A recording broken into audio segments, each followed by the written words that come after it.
ayan yung entrance. Pinakita ko sa inyo kagabi. So, dito kayo maghahagdan pataas. Okay. Welcome sa Tanaw. Open 6 AM, 10 PM only. Ito yung kapitbahay nila. Hi guys. Hingal na ako. For the sake of the vlog. Wait lang. Konti na. Minutes na lang. Itutur ko na kayo. Matutur ko na kayo sa resort ng Tanaw. Guys. Ito yung view. Ang ganda. Saan namang magandang resort?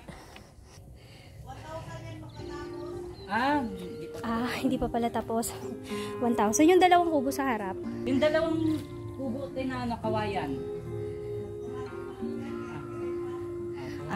200. Dito tayo na. Oh, may CR sila. Ayan na. Tapos ito, parang pwede rin mag-pitch ng tent. Ito yung dating basketball court.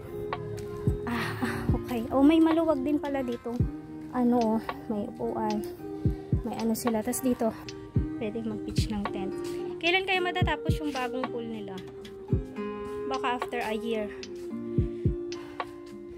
Ito, pang couple.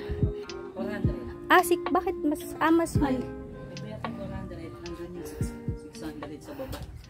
Okay. Di ko napansin. Pero dyan tayo dumaan, di ba? Oo, may ganun din dyan sa kabila. Okay lang.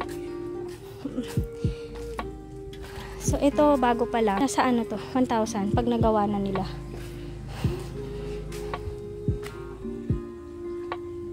Ayan, diba? Tapos, ang view,